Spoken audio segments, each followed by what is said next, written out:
On 2017, a task force of US Army Rangers was caught in one of the deadliest ambushes of the War on Terror.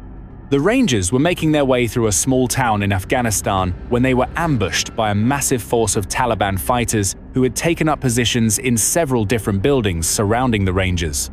The Rangers were now taking fire from all directions and from elevated positions, but thankfully, the Rangers weren't alone for long. 2 F-16s and an AC-130 gunship were already in the air nearby and immediately responded to the Rangers' calls for help. The AC-130 gunship and both F-16s emptied all of their weapons, leveling multiple buildings in the town and killing numerous Taliban fighters. However, the Rangers on the ground were still outmanned, outgunned, and running out of time. So, the 2 F-16s and the AC-130 gunship quickly made their way back to base to get rearmed and refueled so they could return to help the Rangers. Luckily for the Rangers, 2 F-16 pilots, Craig Andrell and Adam Thurman, at a nearby base were ready to come to their rescue. The 2 pilots had been closely listening to the situation over the radio, anticipating they might need to get involved. When they heard that the AC-130 gunship had completely emptied all of its weapons, which is almost unheard of, they knew it was time to get moving.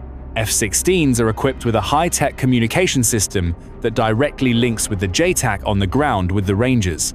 The JTAC can send essentially text messages to the pilot, letting him know exactly which targets need to be hit. While on their way to the Rangers' position, Andrell and his F-16 received a message from one of the JTACs on the ground, calling for the F-16's biggest bomb, a 2,000-pound JDAM, to flatten a multi-story building full of Taliban fighters. Normally, a pilot dropping bombs wants to see their target before releasing their weapons, to confirm they have the right target, and to be aware of nearby structures to avoid hitting. The last thing you want to do is drop a 2,000-pound JDAM on the wrong building. However, in this specific situation, the Rangers were getting hammered from the target building, and Andrell didn't have time to do one pass to confirm the target. So, he trusted the JTAC on the ground and dropped the bomb as soon as he went over the target. Within 8 minutes of taking off from the runway back at base, he had dropped his first JDAM on the target. Time, about 15 seconds to impact. Oh shit. The rounds are hitting right in front of us.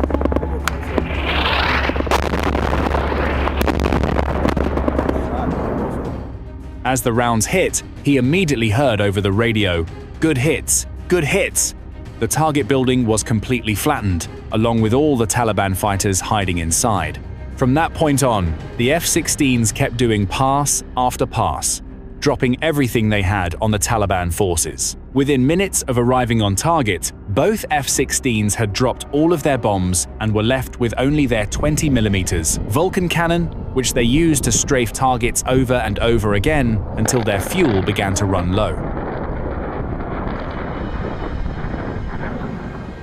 During these types of missions, F-16s refuel one at a time, one jet sprinting away to gas up from a nearby tanker, while the other stays overhead to protect the Rangers. They decided that Andrell would be the first to peel off and go refuel at a nearby tanker. But while he was approaching the tanker, a thought occurred to him. Even with more fuel, he would have no more bombs to drop. However, the spare F-16 back at base was fully loaded, so he quickly radioed back to base to make sure the spare jet was available. Thankfully, it was available and fully loaded. The spare F-16 back at base wasn't just any old F-16, it was the unit's flagship jet. With a tiger stripe paint job, it represented the squadron and was parked in the first position on the flight line. The jet was assigned to the unit's crew chief and was mostly set aside for VIP tours, always the cleanest and nicest of the jets on base.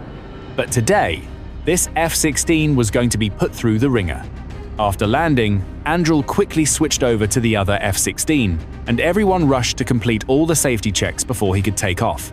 On a normal day, a pilot who lands in an F-16 might be ready to climb down from the cockpit 20 minutes after touching down.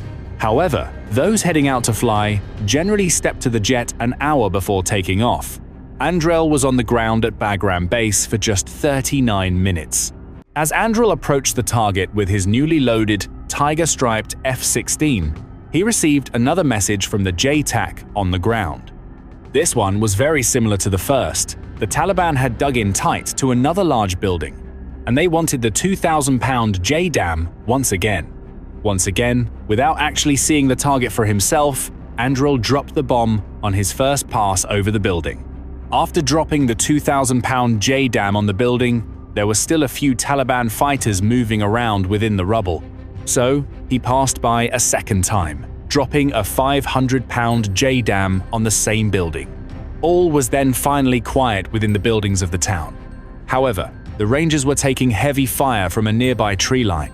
So, the F-16s dropped their remaining bombs on the tree line and started strafing with their 20mm cannons. Then, suddenly, the AC-130 gunship and the two F-16s from earlier returned to the target location, fully rearmed and refueled, relieving Andril and Furman. When all was said and done, the AC-130 gunship had completely emptied all of its ammunition, and both F-16s had emptied all of theirs. Furman's F-16 had emptied all of its ammunition, and Andril had completely emptied two separate F-16s of all their ammunition. That is an unfathomable amount of bombs being dropped on a single town. Needless to say, that was not a good day to be a Taliban fighter.